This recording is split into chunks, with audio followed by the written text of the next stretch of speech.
that when you give tax breaks to billionaires, probably they will now have the enabling environment. They'll be able to work very well, make more money, more jobs, and bring the more money. More people. Exactly. So it's actually a myth. It's a myth. According to Oxfam. Not just Oxfam. Because a lot of people will say, create an enabling environment that the private sector creates jobs. The private sector will come and say, we create jobs, enable us with policies, regulation, give us a break on taxes so that our companies can flourish, we can employ more people, and thereby having economic growth. So are you saying there's no common sense in that? Or the rich are indirectly using that to rob the rest, the 99% of humanity? Exactly. For the past 40 years, it has been studied that does not increase, the wealth does not trickle down to the 99%.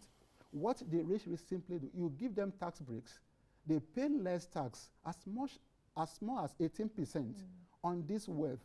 And you now say, okay, fine, let's give you a tax break. Let's give you an incentive. In Nigeria, they have two very critical tax incentives that I'm a little bit more concerned with. Which first one is what the one the FIRS, Federal Inland Revenue Service, gives. Okay. It is called Road Infrastructure Credit Scheme. That's the road tax credit scheme. Credit scheme, thank you. And that came to be sometime in 2019, signed by Mr. President, right? And through the executive order 007. What was it about? We say, okay, fine.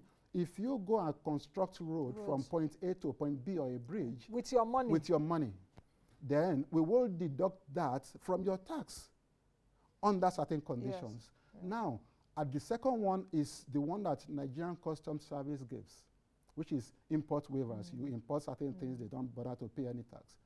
I asked myself, that was 2019 when Mr. President brought that as an innovation. Nigeria deficit budgeting as of then was less than 2 trillion naira. We have done that for just about 4 years. Now our deficit is 10.8 trillion naira. We are not earning enough money from these companies. Exactly. So I see the linkage which you have given now. And the process is not transparent enough. We are not seeing the results. Are the roads getting better? I listened to Mr. Minister, I think yesterday on another channel, when he was reading out this intervention, road intervention here and there. The truth is, the rich and the powerful have their ways of evading tax, dodging tax, and we are all suffering the consequences, right? So what are we saying in essence? This top 1%, in Nigeria, there are just about 6,355 people who have more than $5 million in assets or in wealth, right? Now, they are 0.003% of Nigerians. And these people have 1.4 times 1.4 wealth than 107 million Nigerians.